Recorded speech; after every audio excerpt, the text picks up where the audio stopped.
नरसिम्हा अवतार के छुपे हुए असल मतलब को जानेंगे इस वीडियो में।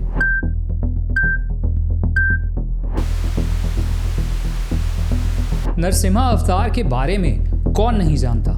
हम सब जानते हैं कि वो भगवान विष्णु के चौथे अवतार थे, बट जब हम उनके बारे में सोचते हैं तो क्या आता है दिमाग में?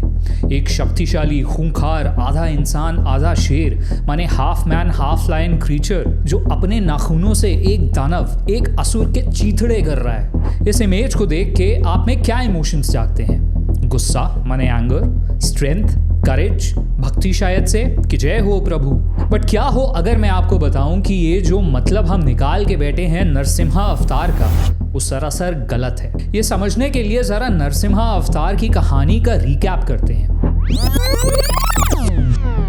कहानी के मुताबिक दैत्यों का एक राजा था, हिरण्यकशिपु, जिसने धरती के साथ साथ पाताल लोक और स्वर्ग लोक पर भी कब्जा कर लिया था। उसे ब्रह्मा जी का वरदान प्राप्त था कि वो ब्रह्मा माने द क्रिएटर द्वारा बनाए गए किसी भी क्रीचर, इंसान या जानवर के हाथों नहीं मारा जाएगा। उसे ना तो घर के अंदर, ना उसके बाहर, ना दिन में, ना रात में, ना धरती पर, ना ही आकाश में मारा जा सकता है। उसे ना तो कोई शस्त्र मार सकेगा, ना ही उसका कोई सहनी मानी टक्कर का होगा। ये वरदान पाकर वो खुद को अमर, इमॉर्टल मान बैठता है और खुद को भगवान घोषित कर देता है। हर जगह भगवान विष्णु की पूजा पे प्रतिबंध लगा देता है एंड खुद की पूजा शुरू करवा देता है। बट उसका खुद का बेटा प्रहलाद ही विष्णु का सबसे बड़ा भक्त निकलता है। हिरण्यकशिपु साम दाम दंड भेद सब अपनाता है, बट प्रहलाद को विष्णु भक्ति से हटा नहीं पाता।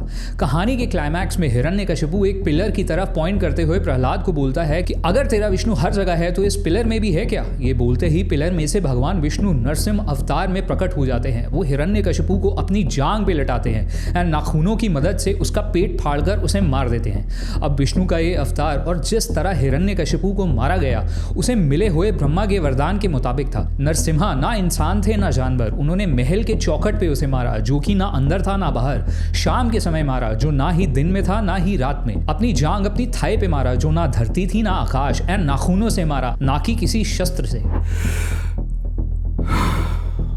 पहला पॉइंट, भगवान नरसिम्हा आधे इंसान आधे शेर। क्या ये मात्र एक कहानी है या वो ऋषि मुनि जिन्होंने ये कहानी लिखी वो हमें कुछ और बताने की कोशिश कर रहे हैं? 33 करोड़ देवी देवता बताए जाते हैं सनातन में, हिंदू धर्म में, और सबके पास आप देखोगे एक न एक जानवर, एक पक्षी होता है। शिव के पास नंदी, गणेश के पास चूहा, कार्तिकेय के पास मोर, विष्णु के पास शेषनाग, माता के पास शेर। क्यों? हम पुराण पढ़ते हैं और वो line after line, chapter after chapter पेड़ पौधे जानवर पक्षी की कहानियों से भरे हुए हैं। भाई पुराण तो देवता असुर भगवान इनकी कहानियों के बारे में होना चाहिए ना, तो ये पेड़ पक्षी क्या कर रहे हैं बीच में? अब इंटरेस्टिंगली इसका जवाब जानने के लिए ये देखो एंड ये भी देखो। रिलीजियस स्पिरिचुअल पेंटिंग चाहिए है ना? अब ये पेंटिंग देखो, एक लैंडस्केप की पेंटिंग है, कुछ रिलीजियस या स्पिरिचुअल नहीं है इस पेंटिंग के बारे में, है ना? बट क्या हो अगर मैं आपको बोलूं कि ये लैंडस्केप की painting one of the most secret, one of the most spiritual paintings मानी जाती है चाइना में। इसका नाम है माउंटेन्स आफ्टर रेन और इसे वैंग हुई नामक एक पेंटर ने बनाया था करीबन 350 साल पहले। जब हम स्पिरिचुअल चीज़ों या रिलीजियस चीज़ों की बात करते हैं तो हमारे दिमाग में इंसान या इंसान जैसे दिखने वाले क्रीचर्स आते हैं। इंसानों से जुड़ी हुई चीज़ें, मंत्र, कपड़े, मोरालिटी, मेडिटेशन, प्रेयर, ये सब आता है। शायद ही कभी नेचर आता होगा। बट एंशिएंट हिंदूज के लिए, जैसे कि एंशिएंट चाइनीज के लिए, धर्म के माने होते थे प्रकृति, नेचर।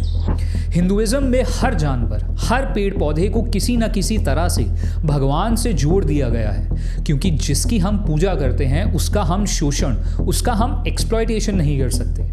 नरसिम्हा अवतार इसी बात का एक ब्रिलियंट एग्जाम्पल एंड रिमाइंडर है। वो ना तो पूरे इंसान है ना ही पूरे शेर माने प्रकृति, वो दोनों का संगम है। ये पेंटिंग देखो, इस पेंटिंग का नाम है poet drinking by the moonlight. But इसमें अगर आप देखोगे तो पोएट तो कोई है ही नहीं। हाँ, वो कोने में छोटा सा बना हुआ है। बट हम अगर आज की डेट में इसी पेंटिंग को बनाएंगे तो कुछ ऐसे बनाएंगे, पूरा फोकस पोएट पे। भाई ऑब्वियसली ना, पेंटिंग का नाम poet drinking by the moonlight है। बट हम भूल जाते हैं कि we are not the centre of the universe. हम यूनिवर्स का, नेचर का बस एक छोटा सा हिस्सा है। आपने कई बार सुना होगा मैन वर्सेस नेचर। हम बातें करते हैं of taming nature, bending nature, conquering nature, but we are nature. हम ही नेचर हैं। जिस तरह एक आम के पेड़ पे आम लगते हैं, वो आम कहीं और से नहीं आया है, वो पेड़ ही है जो अब आम बन गया है। उसी तरह हम कहीं बाहर से नहीं आए हैं इस यूनिवर्स, इस प्रकृति में। प्रकृति खुद इंसानों के रूप में बार बार प्रकट हो रही है। हिरण्यकशिपु इसी प्रकृति, इसी नेचर को दबाना चाहता था, कॉन्कर करना चाहता था। वो तीनों लोगों का स्वामी बनना चाहता था, जैसे कि मॉडर्न ह्यूमैनिटी चाहती है। बट हिरण्यकशिपु कितना भी ताकतवर क्यों ना हो जाए, अंत में जीत हमेशा नरसिम्हा की ही होती है। इंसान कितना भी ताकतवर क्यों ना हो जाए, अंत में जीत प्रकृति, नेचर की ही होती है, और वो ही हो रहा है। बार बार भूकंप के झटकों से रूस की धरती लगातार हिल रही है। दिवाली की सुबह जहरीली हुई राजधानी दिल्ली की हवा, कई जगहों पर एयर क्वालिटी इंडेक्स 1000 के आसपास। कुछ ना कुछ तो गलत कर रहे हैं ना हम, कि जहां नदियों को, पहाड़ों को पूजा जाता है, वहां उनकी ये हालत है। दूसरा पॉइंट, हिरण्यकशिपु का ये एटीट्यूड, मुझे पूरी दुनिया पे राज करना है, मुझे तीनों लोकों पे राज करना है, अजर अमर बनना है। ये आपको किसकी याद दिलाता है? आपकी खुद की। आपकी छोड़ो, मैं अपनी बात करता हूँ। जब मैं छोटा था तो मुझे टॉयज, खिलौनों का शौक था। मुझे वो चाहिए थे। बड़ा हुआ तो कार्टून्स अच्छे लगने लगे तो वो चाहिए थे, वो देखने थे। स्कूल में गया तो अच्छे मार्क्स चाहिए थे, अच्छा कॉलेज चाहिए था।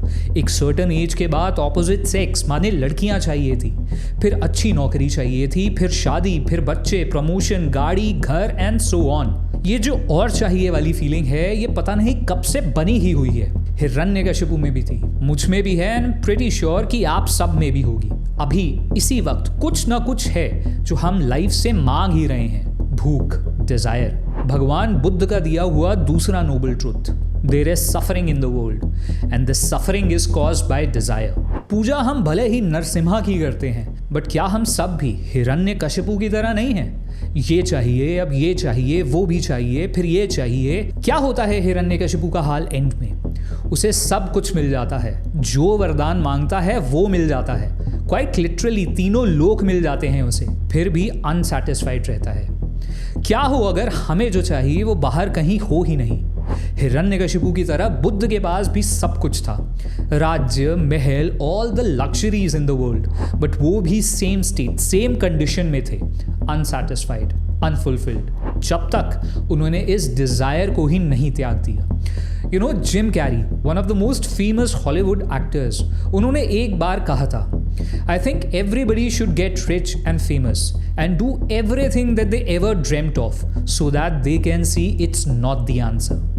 You know, हिरण्यकशिपु की तरह इंद्र के पास भी सब कुछ है, वो स्वर्ग पे राज करते हैं। कल्प वृक्ष नामक एक मैजिकल ट्री है जो सारी इच्छाएं पूरी कर देता है, बट फिर भी कहानियों में हम देखते हैं वो कभी संतुष्ट नहीं है, हमेशा अनफुलफिल्ड, अनसैटिस्फाइड है।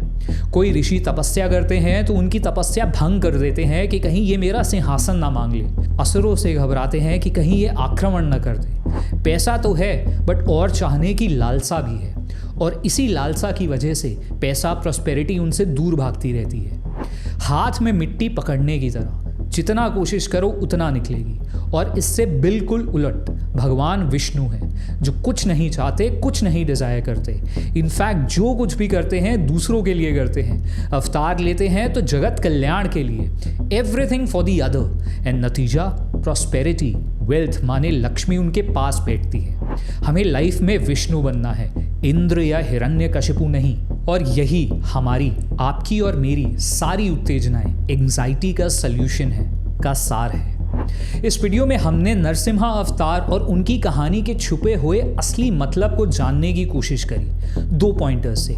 कैसे नरसिम्हा अवतार प्रकृति, नेचर को रिप्रेजेंट करते हैं, एंड कैसे असल स्पिरिचुअलिटी, असल रिलीजन का मतलब एंटी नेचर होकर नहीं बल्कि नेचर सेंट्रिक होने में है, 1, एंड 2, असल सैटिस्फैक्शन, असल हैप्पीनेस डिजायर्स से मुक्त होने में है, विष्णु बनने में है, हिरण्यकशिपु बनने में नहीं।